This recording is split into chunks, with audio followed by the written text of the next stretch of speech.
DreamWorks is one of the most inconsistent studios ever, producing quality films, great sequels that are also mixed in with absolute trash ones, mid ones, and horrible franchises that they still keep continuing for some reason. But out of all the films, either great, bad, or mid, only one actually really manages to stand out unlike any other in an unexpected masterpiece of a story. One only known as Megamind, and it really does feel like that. And as you know by now in the title of this video, the focus that I wanted to show you today is on Megamind himself as the perfect hero of such a perfect film. In fact, it's one of the most unexpected heroes ever created, for one being as the city's villain and then learning to become the city's hero. A truly great superhero story where good and evil really do come in the most unexpected places. A truly impressive feat for a film not quite as well received when it did came out. I mean, granted, it did make a decent amount of money during its release, but it really didn't feel quite as well known as other DreamWorks films at the time, and also when Illumination released Despicable Me, shafting it a little bit more under the rug of popularity until the years started to roll out to appreciate more, where of course over the years DreamWorks also had films like Boss Baby release instead, which in fact was also the dumbest thing DreamWorks has ever done at this point. I really believe that films like The Boss Baby is one of the worst decisions they've ever created compared to Megamind, which is actually one of the best that they've ever created. One also where people gave Despicable Me way more credit than it deserved compared to a movie that actually had a much better compelling story to it too, and even now more so than ever than what Illumination could ever produce with the crap they have. And Megamind, astoundingly enough, is one of the best protagonists ever created, alongside a cast of truly great subversive characters such as Metro Man himself, a superhero who helped shape Megamind to become the hero he was meant to be, or not, considering what you really think about. But this is a video that says otherwise, that he is a hero, so I guess we'll just focus on that. And this is a fact that is also strengthened by a great villain in Hell, also known as Titan later on in the film. A look at the nice guy if he actually got powers that he wanted to get the girl, but also knowing nothing of what those powers entail, the responsibilities of a hero that he never understands and doesn't even want to understand either. And when you yourself actually understand that with a trio of characters like Megamind, Metro Man, and Titan, then you really understand the meaning of choice in your life to figure out what you're meant to do and who you're meant to be, which is a point that is actually established at the very beginning of the film, one where we see him late in the game trying to save the day from Hell and focusing back on his past life up until that point as a baby, one where both his and Metro Man's home planets were also about to be destroyed. It's a very short but very fun parody to how Superman actually came to Earth and the possibility of another alien actually joining him too, one where you really don't get much about the circumstances that are happening around saving their own son and just telling him he's destined for whatever when he gets cut off by the shield closing down on the pod. Destined for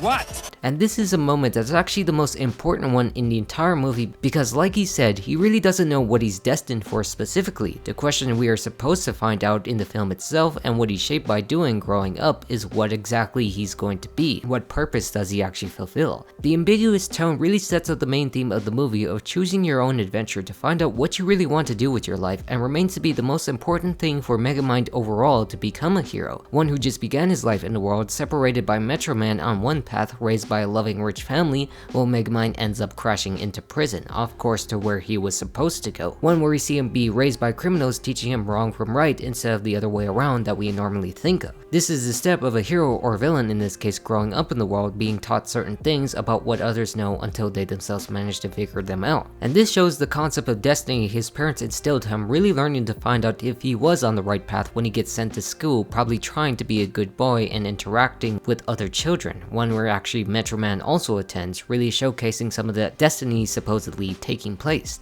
to find out how they were both set for a reason and the purpose that we are supposed to begin to figure out. One where we clearly know the picture of what is happening, where Megamind is shaping up to be the villain of the world while Metro Man is being the hero, although most scenes actually make us sympathize with him in a way more so than Metro Man, as he gets praised, showcasing his arrogant attitude for a man with tremendous powers that he bashes him along with the public, while Megamind is just a big blue weirdo who makes inventions that fail and blow up for the worst, just getting bullied by everyone at every turn, concluding that due to all of this, that his destiny was actually to be the main villain of the story, the main villain of this planet, and the rival to Metro Man, doing whatever it takes to be bad for the sake of it. And it's something that makes you question if I'm right in saying that he's supposedly the perfect hero of the story, because of how he's just straight up led to believe his purpose is to be that villain and nothing more, because of how he was raised by the people around him and what he figured out himself thinking back on his parents' last words. And we see throughout this scene in his monologue that he becomes the master of all villainy, but fails at winning every single time against Metro Man, who is already shaped as the hero of Metro City time and time again as the Superman figure. This is where we see the warden state that he will never change and will always remain to be the villain, but always locked up here for the betterment of mankind, where the city is due to celebrate Metro Man with his opening of his museum. One introducing us to the most important character being Roxanne Ritchie, a reporter who constantly gets saved by Metro Man and kidnapped by Megamind as the center of attention, and of course showing us to Hal as well, her cameraman establishing his overly creepy attitude, being upfront about loving her, while also trying to pretend he's not to set up something more about his character, where we see Megamind's minion kidnap her in the process. This shows the cycle of events that has happened up to this point that continues with Megamind successfully escaping with prison, when done to reaffirm the warden's statement about being a villain and nothing more than a villain. It's something that the movie tries to show us on the surface, that he's decided to remain this way, fulfilling his purpose in society as the supervillain who ruins the day, and sets forth in motion the events where the hero must act to save it. A story that most of us are just far too familiar with, especially in the superhero comic book genre. A moment that gets us back to Metro Man celebrating with the public, finally to the tune of an Elvis song, representing the hailed hero that everyone admires that is showcased in this sort of arrogant way, with how he tosses babies around and having a fun time at the forefront of the spotlight that he's had since he was a little baby. Like, this shows everything is not exactly what it seems with what we picture true heroes, because Metro Man is painted in this very overconfident look, juggling babies without care, and how no one actually seems to mind or care about that because he's just so good at what he does. How he associates Superman with doing everything with ease that others actually find hard, and really showcasing that not all heroes are actually what they seem on the surface, and rather finding that point on the inside, especially with what we learn in this character later on that actually influences Megamind because they're virtually rivals, raised in different opposites and having different purposes in life. How you know secretly beneath the surface in his exterior that there's also something else to his character than what the city takes for granted. Like how we see in scenes his Keanu Reeves moment when someone actually points out his love for him and he just says this.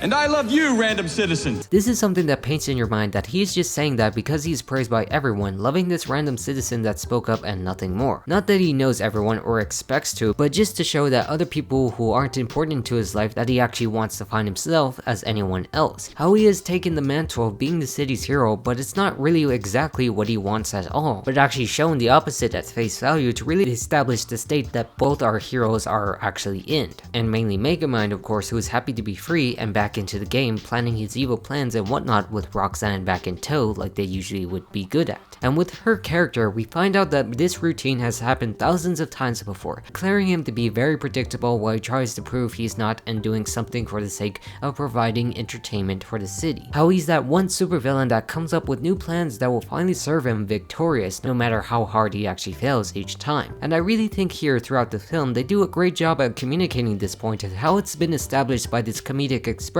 and the acting that the film created. How the film itself really used those ideas very well as a parody of such stories that makes it more rich as you watch over the years and sells its points really well. It's also where we should point out Megamind's constant mispronunciations of various words, showcasing how he really was shut off from the rest of the world to know how to properly speak. How despite being a genius, he can't get words like spider from time to time, that showcases nature as an outcast amongst the planet that really rejected him and didn't care for him, and really fits right into connecting with his nature as the protagonist rather than someone like Metro Man, who we fix back on as the superficial hero we see when Megamind reveals his plans and ruins the grand day. It's where you have to love how exaggerated they make the characters because of how they understand how the shtick goes and how they've done it many times at this point when Metro Man says to Roxy he's going to rescue her, and how Megamind maniacally laughs at this situation. It really adds more weight to where they are right now as characters and where they will grow from, where apparently he misguided Metro Man to the wrong location so he can destroy him for good with his weapon while he watches from afar. But of course, like always, it really doesn't work at first, causing him to desperately try to fix it, where at the same time, as we know later in the films and actually cleverly placed at this point, is where Metro Man goes off to think about his life and what he wanted to be rather than what the people always wanted him to do. A point of course we'll get back to later on in the video about Megamind's development, where this highlights the important turning point where he becomes a part of the spotlight by Metro Man, pretending that Copper actually drains his powers and eventually kills him in the end. in the very explosion that destroyed the observatory, the moment that really shakes up everything up because everyone here actually expected things to be the same when apparently it's not. It's even where you somehow actually get that he's actually faking it in some way before the reveal because of how it actually happens and what he shows when we know his exact powers. Seeing in the background he's really doing nothing to actually break through and trying to escape from the observatory that he's probably done many times before, but really important to showcase it so that he and Megamind can find their own true purpose. And once again, it's also a moment that shocks everyone and even Megamind himself for doing the impossible, for killing Metro Man that he's planned all along apparently and conquering the city as a result. But of course, despite this shock, he actually turned to joy for him because he finally got what he wanted to achieve his destiny as the bad guy and winning as a result where nobody in the city really knows what to do about it. The reason for this happening is because they conditioned themselves and Metro Man to that extent to be the hero that saves them every single day, and now they can't, considering that they have a super genius supervillain actually taking over. And this focus shows something greater at the start than what we realize because of how Megamind relatively has no superpowers himself except for inventing gadgets and other weapons. The concept of destiny means more than one who was born with such powers that is now apparently gone when he finally takes over. How Roxanne also brings up the question what exactly Megamind has planned, where he gives this vague answer about imagining something very evil, and one where he allows everyone to actually go back to their boring lives when he comes up with however to rule actually. It's one that starts to show how he really doesn't have a clue what to actually do, how he initially has fun doing whatever he wants as a criminal, stealing things from the people, but then showcasing him very bored, not knowing what to do, having it all. It shows how he eventually becomes depressed and purposeless with no hero to actually fight, bringing up that question he was trying to answer earlier and showcasing how he really did have no clue what was actually going to happen next, how there's nothing for him to counteract with and give him actually meaning to his own life that he's actually known for a very long time, how for the most part before this point when Metro Man existed that he was actually happy to fight and lose every single time, and how evil and villainy only has that purpose if the hero is there to balance it out and actually defeat it. It's something that really understands what makes a story work and how characters are developed with the purpose that they can only be fulfilled by an opposing antagonistic force depending on what side views it. And it's how seen through Roxanne's report that this isn't really what he wants or needs to fulfill his true life purpose, because he has none where he actually achieved what society already deemed it to be for the most of his life. Just like Metro Man shaping two people on two paths that are now virtually erased because of what has happened. And because when he was shaped to be the hero by those around him, Megamind was also shaped to become the villain. How the destiny of both characters were dictated by what others said rather than what they actually wanted, and how he actually needs to find a way to get it back. The call to action for Megamind to get his life back on track, whatever it takes. And it's something we see constantly to how he actually talks to Metro Man's statue, discussing what is the point of being bad if there's no one actually good to stop you. What exactly is my role in life if the only thing that kept me going is actually no longer there? Something others like Hal actually don't focus on other than what they're trying to attain, because it's something he really doesn't earn overall in his creepy advances towards Roxanne, because we know his entire attitude shows something uncaring about the state of the world, that she sees things rather than what others see things. Once again, this is a point that showcases us three different individuals of differing opinions about what a hero is shown to us finding out what is right. Megamind in the middle questioning things, while Metro Man is at the end finding out what his true calling is, and Hal is at the other seeking physical through Roxanne, really only finding purpose to anything with her and only her, and how she desperately seeks to find the good in society to rise up. It's also a moment where he has to escape fast because Roxanne was also there on top, speaking to the statue of Metro Man, looking for the good in society while also disguising as a worker Bernard to actually get through, turning an uncaring man into a caring man because of his interaction with Roxanne. And this is another turning point moment where she tells Bernard that heroes are not born and that they are actually made, translating back into the beginning when his trajectory was actually spun off. Metro Man of course was born with powers and became the hero just like that, but actually attained none of the qualities of what you expect a hero would do, because that is actually something that requires a level of understanding what sacrifice is like amongst many other things for the greater good of what it really means, a point that even Megamind begins to understand that inspires him to create his own hero, where when evil is amok, good will eventually rise up against it, encouraging at first with Minion to finally create his own hero. How at this point he doesn't deserve to be a hero just yet, but still needing time to fulfill what society put on him as a villain rather than what he becomes later on, a yin without a yang that needs to balance that out that the world is actually built upon, a way that is really to honor his parents of what they had that is still ambiguous to this day. And the funny thing about this is how much he really cares about the point of good for bad, where he knows the true importance of what a hero provides without knowing that this is his true destiny and calling, Because yes, he's excited for the opportunity to restore a relationship he had from before, but it also shows something deeper like Metroman did, knowing where his true place is belonging because of how passionate he is to achieve what he wants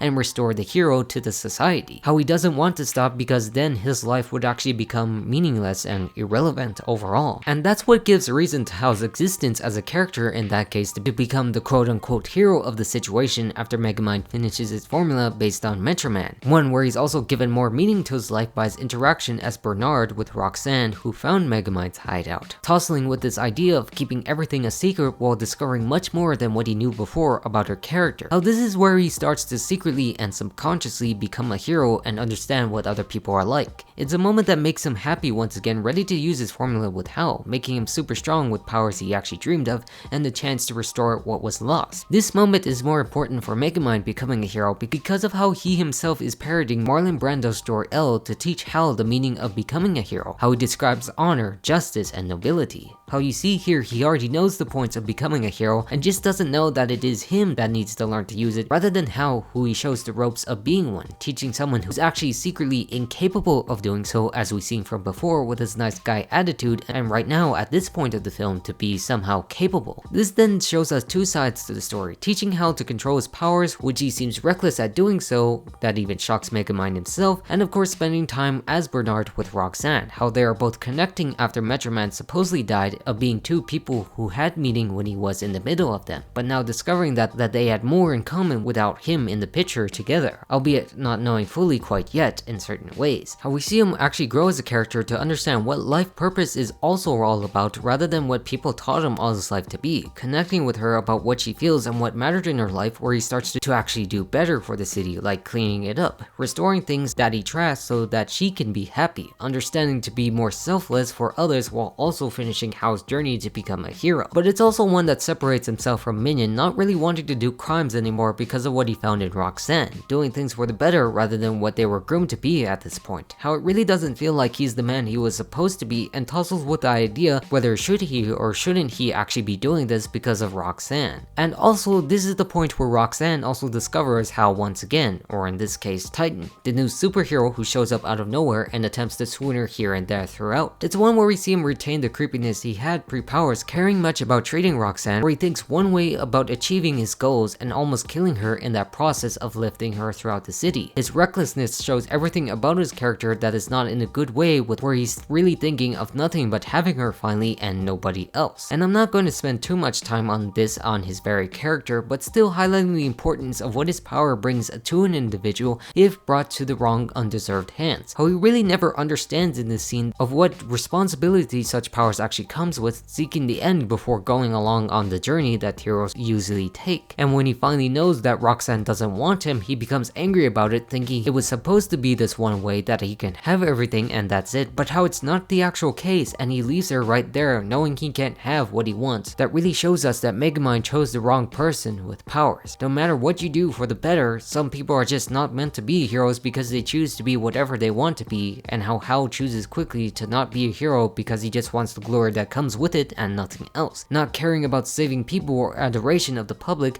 but just the girl and the wealth that actually comes with it instead. Removing the important bits to get to the actual good bits. And this is all shown so he can become the villain of the story now, because he really never earned anything at all up to this point in his life. Never was destined to be something great, but just someone who happened to be existing for the sake of others actually discovering it. One that Megamind thought he could have, and one where he finally gets revealed too with his Bernard disguise, really turning things for the worse because he was the one who actually caused everything in the first place. And it's very understandable because she, like everyone else, actually knew he was the villain from the start and the cause of all the harm in the first place, really setting doubt in his mind because of what he was thinking that could have had a chance with her and what he connected with. It's similar in the case of Hal thinking he could have actually gotten her, but still had nothing to attain that, with his past showing up that proves actually something else, showcasing a change in his heart for what he's known for pushing, but now trying to actually end things with having Hal try to face him and try to get back to his former ways. But of course, the problem with this is the fact he doesn't show up at all, discovering he's stuck at home stealing things, not wanting to become a hero because it's a loser gig in his mind where the girl he wanted doesn't actually want him. And it's done in this way to show us that he never was meant to be the hero in the first place, choosing to be a villain just for the sake of fulfilling his own desires and nothing else, asking to team up with Megamind to rule the city and become villains because that's just more fun for him and something he wants to do. But also how he can't because he constantly needs a hero instead as that point because he is the villain that society deemed, showcasing more and more how he understands of what that actually means to be a hero, trying to goat Hal into actually fighting him to fulfill that role once again. Which kind of works to a degree, but actually for the worse in this case when we find out that he wants to kill him and not actually save the day like Metroman did because he doesn't care anymore about anyone's own interests. Realizing the gravity of his actions and actually showcasing that copper actually does not drain a super's powers, just because those very powers actually come from Metroman himself. And that is actually very clever. It's not that they actually know specifically, but just a very clever hint nonetheless that showcasing more that meets the eye and that Metroman can possibly be alive and that he lied to everyone else. And how we see later on he gets beat and everyone initially cheers at Hal, and how they also discover he's not interested in hero work but conquering the city as a villain instead for his own nefarious deeds. And of course, after we find this point out is where he leads him back to Roxanne to fix his mistake because she's the only one who can actually help him and help everyone, being the smartest.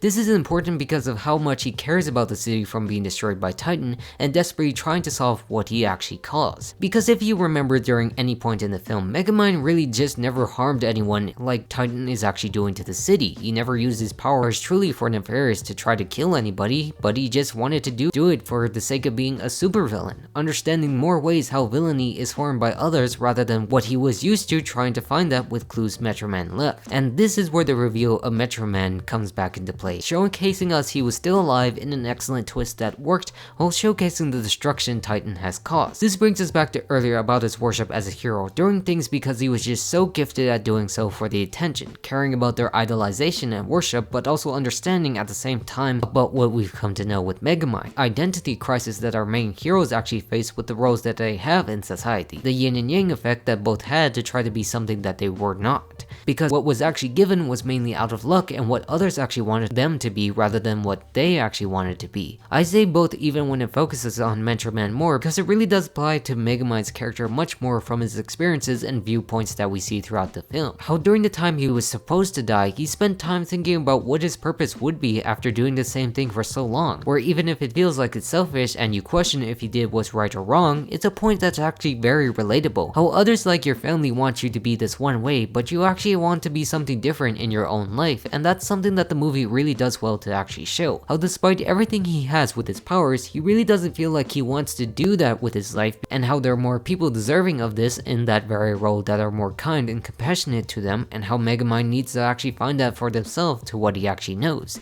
to be the real hero of the story that they are clamoring for. A moment where Megamind himself also doubts giving up because he was destined to be a bad guy who doesn't get anything the hero actually should, failing at every turn and not doing anything right in his life, even if Metroman truly has given up for his own goals, really putting the fate of the city in Titan's hands as a result. How she tries to reason with Hal on her own but can't because of how dead set he is in his own way and the rejection she caused herself, admitting that she sees good even when it's not there before his most infamous speech play that we all know is relevant today. That he knows that not everyone is actually made to be a hero because they choose not to be, just like Metroman choosing not to be one anymore because he actually doesn't want to in the end, and the same thing with Hal. And how Megamind at the same point finds this point out that he's destined to do this after he turned himself in, knowing that he must actually save Roxanne because her life is in trouble, inspired by what she knows about him and telling him he can actually do things for the better for his life, which he does when he connects back to Minion once again to save the day instead. This is the moment where he truly becomes the hero because he's willingly going out of his way to actually save someone from destruction, to get the girl he connected with and trying to stop Hal no matter the cost, using what he knows as a villain to work to his advantage,